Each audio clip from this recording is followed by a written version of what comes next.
एक जंगल में एक खूंखार डायनासोर का राज चलता था। वह जब भी चाहता किसी भी जानवर को अपने बड़े से जबड़ों में दबाकर मार डालता। जंगल के सभी जानवर उस डायनासोर से छुपकर रहते थे, कोई भी उसके सामने नहीं आता था। एक बार वह डायनासोर जंगल से बाहर गया हुआ था। जंगल के सभी जानवर खुश थे और सभी एक जगह मजे से भोजन कर रहे थे।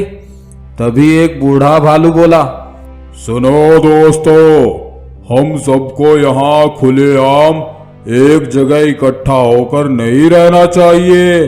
वह डायनासोर कभी भी यहाँ आ सकता है और हम सब में से एक साथ कई सारे जानवरों को मारकर खा सकता है। तभी एक खरगोश शेखी दिखाते हुए बोला, अरे बुढ़ऊ, तुम्हारी बुद्धि भ्रष्ट हो गई है क्या? भला वह डायनासोर जब आएगा तो हमें दिखाई नहीं देगा क्या? बेटा खरगोश, मैं बूढ़ा भले हो गया हूँ, लेकिन मेरी समझ यही कहती है कि हम सबको यहाँ से अलग अलग निकल लेना चाहिए। तभी हिरन बोलती है, अरे जाओ जाओ, आए कहीं के ज्ञानी, मैं तो बहुत तेज भाग सकती हूँ, मुझे वह कभी नहीं पकड़ पाएगा। वह सभी बातें कर ही रहे होते हैं कि तभी उनके पीछे से वह डायनासोर चुपके से आ जाता है।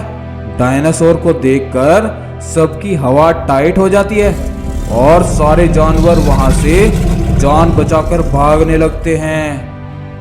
अरे बाप रे, भागो, ये कहां से आ गया?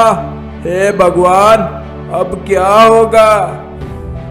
सभी जानवर तेजी से भागने लगते हैं। डायनासोर उनके पीछे पीछे भागने लगता है।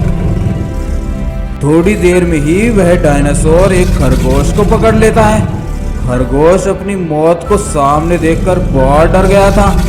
डायनासोर बोला, क्या पिद्दी खरगोश, बहुत हवा में उड़ रहे थे ना? मैंने तुम्हारी सारी बातें सुनी हैं, अब मरने के लिए तैयार हो जाओ। खरगोश डायनासोर से विनती करने लगता है, डायनासोर राजा, मुझे माफ कर दो, मैं अभी बहुत छोटा हूँ और मुझे खाकर तो आपका पेट आधा भी नहीं भरेगा, फिर मुझे मारकर आपको क्या मिलेगा? मैं आपको एक हिरन का पता बताता हूँ, आप उस हिरन का शिकार कर लीजिए, उसे खाकर आपका पेट पूरा भर जाएगा। डायनासोर सोचता है, कह तो ये सही रहा है, इस पिद्दी से खरगोश को खाकर मेरा क्या भला होगा, इसे छोड़कर उस हिरण का ही शिकार करना होगा। फिर वह डायनासोर खरगोश से हिरण का पता पूछता है और उसे छोड़ देता है। खरगोश डायनासोर से छूटकर तेजी से जंगल में भाग जाता है। अब डायनासोर हिरण के पास पहुंचता है। हिरण मस्ती में घास चर रहा होता है। डायनासोर धीरे धीरे हिरण को पकड़ने के लिए उसके पीछे जा रहा होता है। तभी हिरण को अपने पीछे शिकारी का एहसास होता है और वह हिरण तेजी से भागने लगता है। डायनासोर भी हिरण के पीछे पीछे भागने लगता है, लेकिन हिरण बहुत तेज था।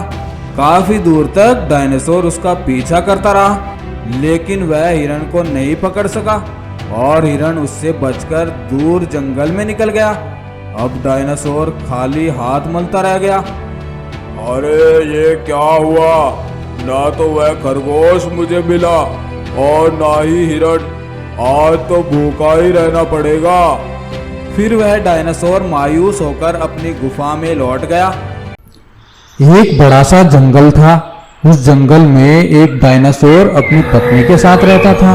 उस जंगल में एक बड़ा सा पेड़ था। उस पेड़ पर एक बड़ा सा शैतान मकड़ा रहता था। एक दिन वह शैतान मकड़ा जंगल से गुजर रहा था कि उसने डायनासोर की बातें सुनी। डायनासोर और उसकी वाइफ दोनों आपस में बातें कर रहे थे। सुनो जी, जल्दी ही मैं अंडे दूंगी और फिर उनमें से हमारे सुंदर सुंदर बच्चे होंगे। शैतान मकड़े ने जब ये बात सुनी तो वह खुशी से झूम उठा।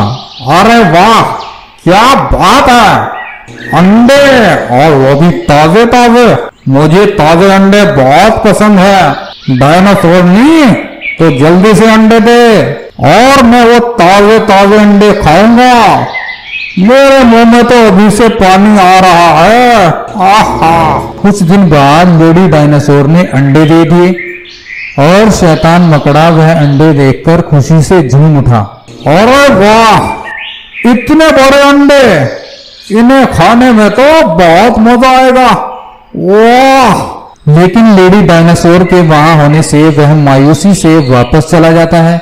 अब वह मकड़ा इसी तलाश में रहता है कि कब वह लेडी डायनासोर वहां से जाए और वह अंडों को चट कर जाए।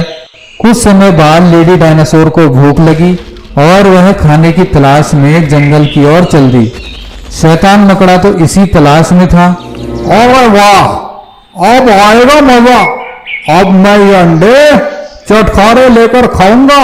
यम यम यम। लेकिन तभी एक अंडा हिलने लगता है और उसमें से एक डायनासोर का बच्चा बाहर आता है और रोने लगता है। बच्चे के रोने की आवाज जब लेडी डायनासोर के कानों में पहुंचती है तो वह तेजी से अपने घर की ओर बढ़ती है। मामा, मुझे बहुत भूख लगी है, कुछ खाने के लिए दो ना। हाँ बेटा, मैं तुम्हारे खाने के लिए ही बाहर गई थी। ठीक है माँ, जल्दी से मेरे लिए खाना लाओ, मुझे बहुत भूख लगी है। ठीक है बेटा, तुम तब तक यहाँ आराम करो और हाँ, अपने भाइयों का भी ध्यान रखना। लेडी डायनासोर फिर से खाने के लिए जंगल में निकल जाती है। अब यह शैतान मकड़ा अंडों की ओर बढ़ने लगता है। मुझे बहुत जोरों की भूख लगी है, अब मैं ये अंडे खाऊंगा। वाह। अरे दुष्ट मकड़े, यहाँ से दूर हो जा। मेरे होते हुए तो मेरे भाइयों का कुछ नहीं बिगाड़ सकता। वो नन्ही सी जान अभी अभी तो अंडे से निकला है, तू मुझे अंडे खाने से कैसे रोकेगा? बोल। तो मुझे कमजोर मत समझ। ऐ शैतान मकड़े, मैं अभी दहाड़ लगाकर अपनी माँ को बुलाता हूँ। और वह जोर से दहाड़ता है। उसकी दहाड़ जंगल में घूम रही लेडी डायनासोर के कानों में पहुंचती है। अरे, ये तो मेरे छोटू की आवाज है। लगता है वो मुसीबत में है। मुझे जल्दी से उसके पास जाना चाहिए। लेडी डायनासोर तेजी से अपने बच्चों के पास पहुंच जाती है। उसे देखकर वह शैतान मकड़ा वहां से भाग जाता है। माँ, मैंने अपने भाइयों को कुछ नहीं होने दिया। देखो, वो बिल्कुल सुरक्षित है। हाँ बेटा, तुम बहुत बहादुर हो, लेकिन तुम अभी छोटे हो और अभी तुम उस शैतान मकड़े का मुकाबला नहीं कर सकते। अभी वह चला गया है, लेकिन वह फिर से आएगा। जरा ध्यान रखना बेटा। रात में जब डायनासोर आता है तो लेडी डायनासोर उसे शैतान मकड़े के करतूत के बारे में बताती है। अगले दिन डायनासोर कहता है, तुम एक काम करो, यहाँ से जंगल में चली जाओ। उस शैतान मकड़े को तो मैं ठिकाने लगाता हूँ। ये सुनकर लेडी डायनासोर जंगल में चली जाती है और डायनासोर अपने बच्चे के साथ घर के अंदर छुप जाता है। तभी वहां वह शैतान मकड़ा आता है। ओए वाह, लगता है ये अंडे अकेले ही हैं। आज मैं इनको छोड़ूंगा नहीं, आज मैं इनको खाकर ही रहूंगा। ये जैसे ही मकड़ा अंडों की तरफ बढ़ता है, घर के अंदर छुपा हुआ डायनासोर बाहर आता है और मकड़े को अपने बड़े से मुंह में दबाकर मार देता है। और फिर डायनासोर और उसका परिवार मिलकर खूब मस्ती करते हैं। इस कहानी से हमें ये शिक्षा मिलती है कि बुराई करने वाले का अंत हमेशा बुरा ही होता है, इसलिए कभी भी बुरा नहीं करना चाहिए।